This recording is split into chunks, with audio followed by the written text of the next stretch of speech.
La primera vez que la monja pronunció mi pecado, yo todavía no había abierto la boca. Y no me refiero a que adivinó una infidelidad, una mentira o uno de esos pecados comunes que uno enumera sin sentir nada. No.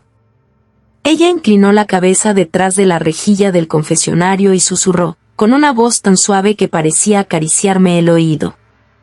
Tú la empujaste contra la pila bautismal y la dejaste sangrando en el suelo.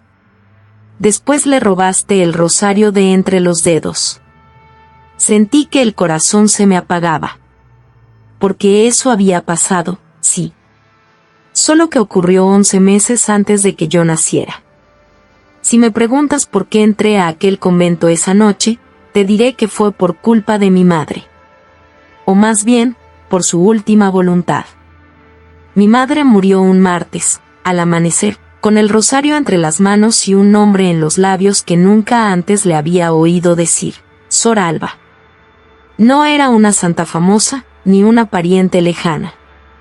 Era una monja del antiguo convento de Santa Misericordia, cerrado desde los años 80, después de un incendio, 3 desapariciones y una historia que en el pueblo nadie contaba de frente. El notario me entregó una carta junto con las llaves de la casa. En el sobre, con la letra temblorosa de mi madre, solo decía: confiesa antes de enterrarme. Con ella. Solo con ella.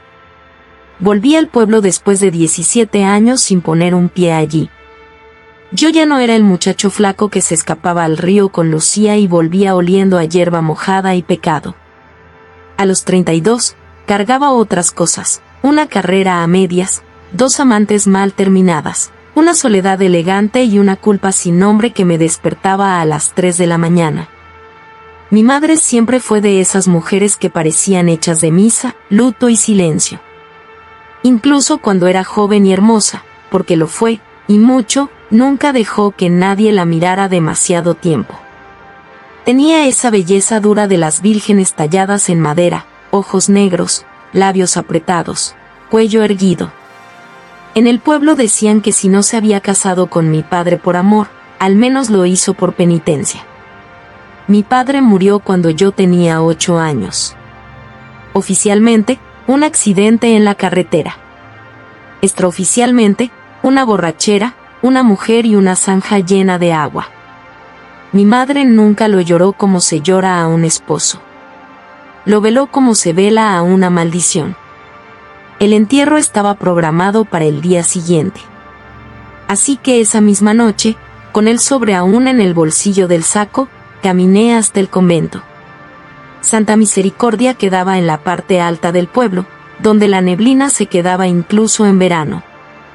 La verja estaba abierta. Eso ya me pareció mal. Nadie usaba ese lugar desde hacía décadas.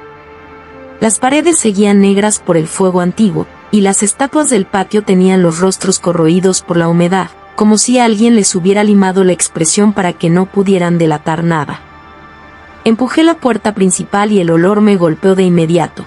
Cera, madera mojada, incienso viejo, y debajo de todo eso, un perfume femenino. No fuerte. Apenas un rastro tibio, como piel después de quitarse la ropa. Inapropiado, sí. Pero real. Las velas estaban encendidas. Y al fondo de la nave, de pie bajo un Cristo sin brazos, había una monja. No era anciana. Eso fue lo primero que me descolocó.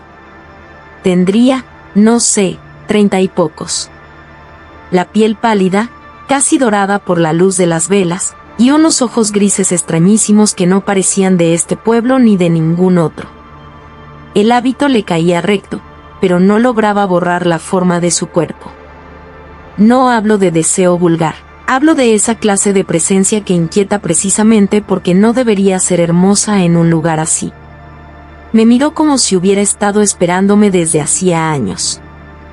Llegaste tarde, Tomás, dijo. Mi nombre es Gabriel. Se lo dije.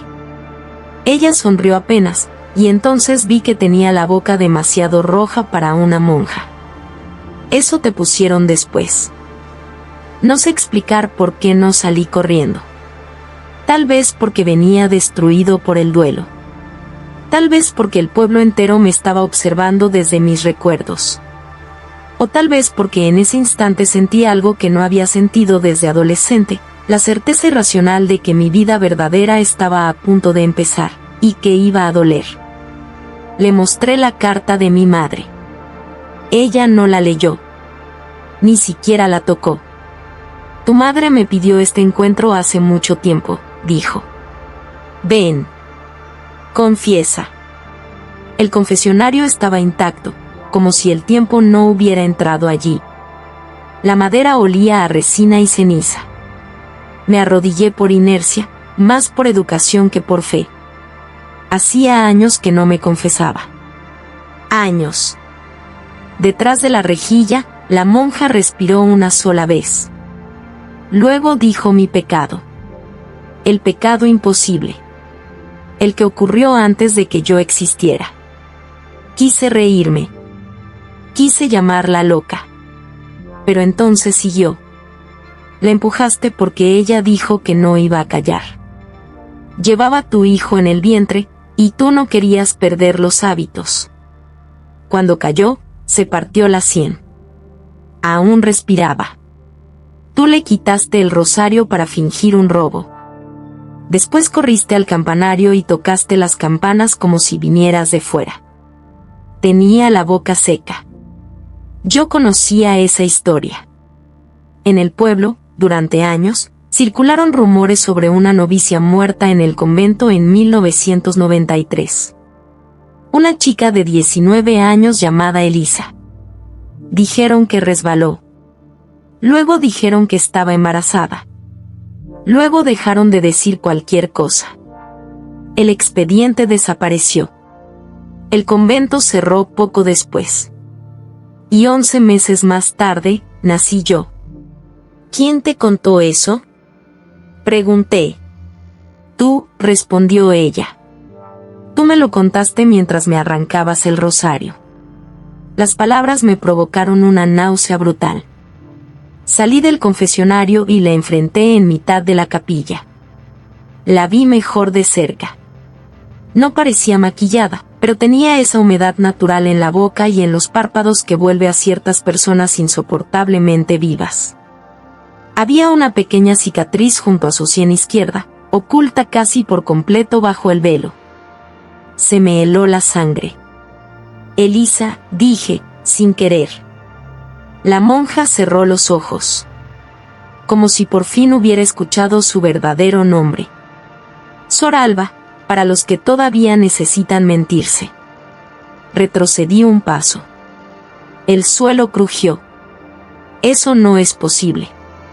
Tampoco es posible, dijo ella, que recuerdes el tacto de este rosario. Y lo sacó del bolsillo del hábito. Era de cuentas negras, con una pequeña grieta plateada en la cruz. Yo lo había visto antes. En sueños. Desde niño. Soñaba con una mano masculina, nerviosa, arrancándolo de unos dedos llenos de sangre. Me despertaba con la palma cerrada, como si acabara de robar algo. Mi madre me encontró así decenas de veces. Ahora empezaba a entender por qué nunca me llevaba a la iglesia del pueblo. ¿Por qué cambiaba de estación cada vez que sonaban campanas?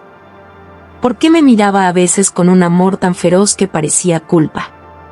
No soy ese hombre, murmuré. La monja se acercó.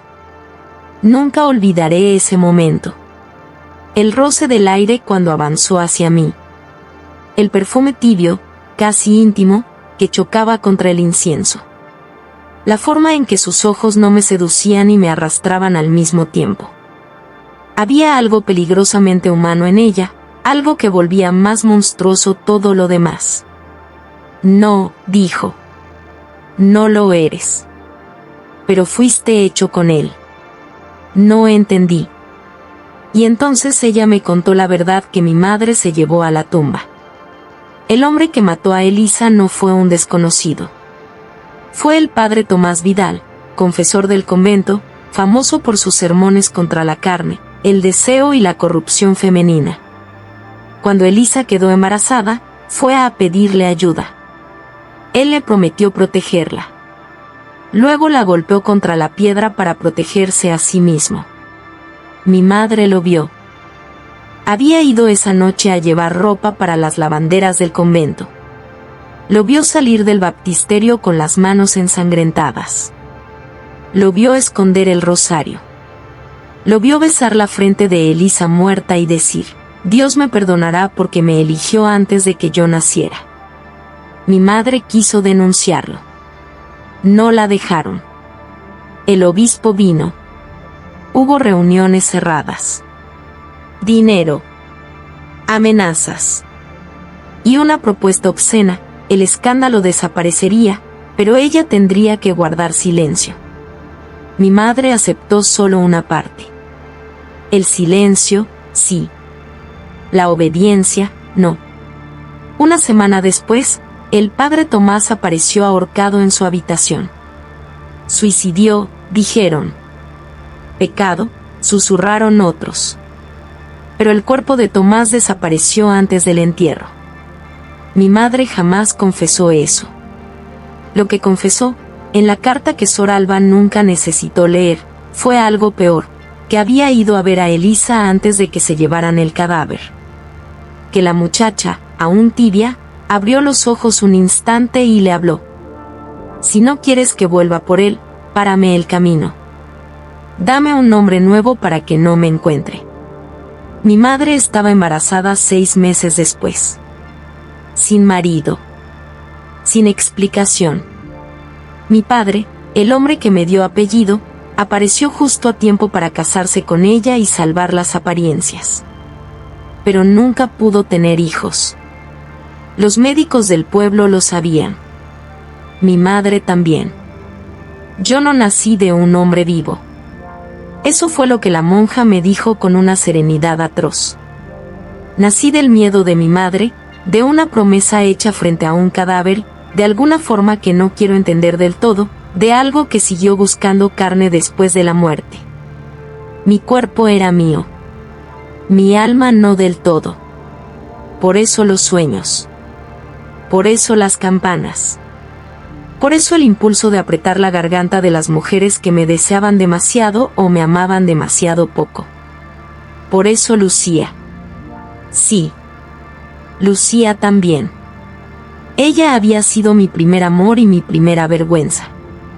Nos besábamos detrás del cementerio, entre lápidas tibias y eucaliptos. Ella era la única mujer que lograba desarmarme con una mirada. Tenía unas piernas largas, una risa insolente y una forma de tocarme el pecho como si pudiera encontrar allí algo podrido. La noche que me fui del pueblo, 17 años atrás, no fue por falta de ambición. Fue porque casi la maté. Discutimos en la sacristía después de la fiesta de San Juan. Ella había encontrado recortes viejos sobre Elisa y se empeñó en decir que yo me parecía demasiado al padre Tomás. Yo le agarré las muñecas. Luego el cuello. La vi ponerse roja, asustada. Vi algo en su terror que me excitó y me llenó de asco al mismo tiempo. Solté antes de cruzar el límite. Pero al soltarla, juré que no volvería. Jamás le conté a nadie. La monja lo sabía. Lo llevas dentro, dijo. No como una metáfora. Como una herencia que respira cuando tú duermes. Quise negar todo eso, pero el convento parecía respirar con ella. Las velas crujían. En las paredes, la sombra del crucifijo sin brazos parecía extenderse hacia mí como si quisiera abrazarme o estrangularme. ¿Por qué mi madre me envió contigo? Sor Alba bajó la vista. Por primera vez, su voz tembló. Porque yo no morí aquella noche. El suelo desapareció bajo mis pies. Elisa sobrevivió al golpe. La dieron por muerta porque convenía que lo pareciera. El obispo la encerró en un monasterio del norte, con otro nombre, otra historia y una condición: silencio absoluto. Cuando comenzaron las visiones, los desmayos y las voces que le hablaban con la voz de Tomás, la vistieron de monja para convertir la vergüenza en santidad. Ella obedeció. A veces eso es lo único que una mujer puede hacer para seguir respirando. Pero no olvidó. Y cuando mi madre supo que se moría, pidió que me trajeran hasta ella.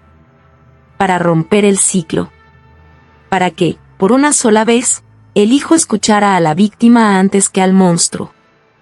¿Y cómo se rompe?, pregunté. Sor Alba levantó la mirada. Confesando de verdad. No tus actos. Los de él. Dándole nombre a lo que te hicieron cargar. Yo no era creyente. Nunca lo fui. Pero hay noches en las que uno entiende que la fe no siempre consiste en aceptar a Dios. A veces consiste en admitir que el mal tiene memoria. Volví al confesionario. Esta vez hablé. Le puse voz a los sueños, a la violencia que me visitaba como fiebre, al deseo enfermo de dominar cuando sentía miedo, a Lucía, a las amantes que abandoné antes de encariñarme, a mi madre mirándome como si me amara por dos personas y temiera a una tercera. Hablé hasta quedarme ronco. Y al final dije lo que nunca le había dicho a nadie. Tengo miedo de disfrutarlo. De parecerme a él no solo en la culpa, también en el placer. Detrás de la rejilla hubo un largo silencio. Luego la monja respondió. Eso te hace distinto. Lloré. No con elegancia. No como en las películas. Lloré con mocos, rabia y dientes apretados. Lloré como lloran los hombres que han pasado media vida sosteniendo una máscara heredada. Cuando salí, Sor Alba ya no estaba en la capilla. La encontré en el baptisterio. La luna entraba por un vitral roto y le partía el rostro en dos, una mitad blanca, otra de ceniza. Tenía el rosario en la mano. Queda una cosa, dijo. Se acercó tanto que pude ver las pestañas húmedas, la cicatriz junto a la sien, la vida trágica que aún latía en su garganta. Era hermosa, sí. Pero no de una forma limpia. Hermosa como una herida que uno no deja de tocar. Puso el rosario en mi palma y cerró mis dedos sobre él. Devuélvelo. No entendí hasta que vi la pila bautismal. El borde de piedra conservaba una mancha oscura bajo capas de cal y tiempo. Me acerqué. El agua dentro estaba negra, quieta, demasiado quieta. Cuando miré mi reflejo, no vi mi cara. Vi la de un hombre mayor, de ojos hundidos, con la boca torcida por una soberbia miserable. Tomás. Mi mano empezó a temblar. No recuerdo haber decidido nada. Solo sé que metí el rosario en el agua. En cuanto tocó la superficie, el baptisterio entero se estremeció. Las campanas del convento sonaron sin que nadie las tocara. Un hedor a tierra abierta y vino podrido llenó el aire. Y del agua emergió una mano. No era una visión. Era una mano real, hinchada, grisácea, con uñas rotas, que intentó aferrarse a mi muñeca. Yo grité. Sor Alba no. Apoyó una mano sobre mi pecho, justo encima del corazón, y dijo con una voz que no sonaba humana ni divina, sino antigua. Lo que no nació de Dios, que vuelva al lodo. La mano tiró con fuerza. Sentí que algo me salía por la garganta. No sangre. No vómito. Algo peor. Un odio viejo. Un impulso con nombre ajeno. Caí de rodillas mientras el agua hervía sin calor. Y entonces escuché un grito masculino, ahogado, furioso, que se fue apagando como una brasa pisada. Después, silencio. Silencio verdadero. Levanté la cabeza. La mano había desaparecido.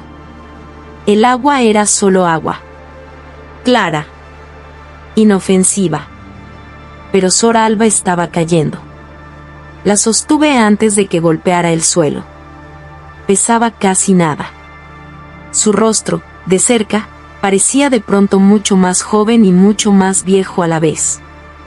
me miró con una ternura insoportable. «Dile a tu madre», susurró. No terminó la frase. Murió sonriendo. El funeral de mi madre fue al día siguiente. El de Sor Alba nunca existió oficialmente. Cuando volví al convento con 2 hombres del pueblo, no había cuerpo. Ni velas. Ni rastro de nadie. Solo el confesionario abierto y, sobre el asiento, la carta de mi madre ya desplegada. La leí allí mismo. No era una despedida. Era una súplica. Perdóname por haberte amado con miedo. Si ella logra arrancártelo, vive. Ama a alguien sin lastimarlo. Y no vuelvas a llamarte maldito. Han pasado 7 años desde aquella noche. Lucía y yo volvimos a encontrarnos. No como en las películas, tampoco. Con cicatrices, cuidado y una paciencia casi religiosa. Hoy duerme a mi lado mientras grabo esto. A veces, cuando la luna está muy alta, aún me despierto sudando.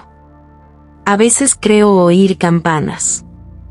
Pero ya no siento esa mano dentro del pecho. Solo me queda una cosa que no sé explicar. Cada aniversario de la muerte de mi madre, aparece un rosario negro sobre la mesa de mi cocina. Siempre mojado. Siempre con la cruz agrietada en plata. Y anoche, por primera vez, encontré algo más. Una nota escrita con letra femenina. Decía: Gabriel, ya estás perdonado. Ahora reza por el niño que viene. Porque él sí nació antes de tiempo. No pensaba volver a grabar nada sobre aquella noche. Durante años, me convencí de que algunas historias debían quedarse enterradas, no por vergüenza, sino por prudencia. Hay verdades que, cuando se pronuncian en voz alta, parecen encontrar la manera de volver a la casa de quien las dijo. Yo ya había perdido suficiente, una madre, una infancia entera y la tranquilidad de no tener que preguntarme de dónde venía la oscuridad que a veces sentía respirar dentro de mí. Pero hace 3 noches, Lucía me despertó llorando. No por una pesadilla cualquiera. No por uno de esos sueños confusos que se disuelven en cuanto entra la luz de la mañana. Lloraba como si hubiera oído una voz real al pie de la cama. Tenía las manos sobre el vientre, rígidas, protegiéndose. Y cuando conseguí calmarla, me miró con esa expresión que no le veía desde que éramos adolescentes, terror mezclado con certeza. Había una mujer aquí, me dijo. Una monja. Sentí un frío seco en la nuca. Le pregunté cómo era. Lucía tardó unos segundos en responder, como si ponerlo en palabras la obligara a aceptar que no estaba loca. Joven. Muy pálida. Ojos claros. No parecía mala, pero tampoco viva del todo. Me tocó la frente y dijo: todavía no, a este no se lo llevan. No dormimos más esa noche. A la mañana siguiente encontré el rosario negro sobre la mesa de la cocina. Mojado, como siempre. Pero esta vez había dejado un pequeño charco en forma de media luna. Lucía no quiso tocarlo. Yo tampoco. Solo me quedé mirándolo, con el corazón latiendo demasiado lento, como si una parte de mí ya supiera que aquello no era una advertencia, sino una visita. Lucía está embarazada de 4 meses. No se lo habíamos dicho a nadie. Ni siquiera habíamos decidido si queríamos celebrarlo ya o esperar un poco más, por miedo, por costumbre, por esa superstición absurda que uno desarrolla después de haber sobrevivido a demasiadas pérdidas. Pero desde esa noche, la casa cambió. No de manera espectacular. Nada de puertas que se azotan solas ni espejos empañados con mensajes. Fue algo peor por sutil. Las campanas. Primero una, lejana, a las 3:13 de la madrugada. Después 2, la noche siguiente. Luego el olor. Cera apagada. Incienso húmedo. Y una fragancia suave, femenina, tibia, que se quedaba suspendida en el pasillo que lleva a la habitación del bebé. Lucía dejó de caminar sola por la casa. Yo empecé a revisar las cerraduras cada media hora, como si el peligro pudiera entrar por una puerta. La verdad es que ambos sabíamos que no venía de fuera. Anoche entendí eso del todo. Bajé a la cocina por agua. La casa estaba en silencio, salvo por el zumbido lejano del refrigerador y la lluvia golpeando las ventanas.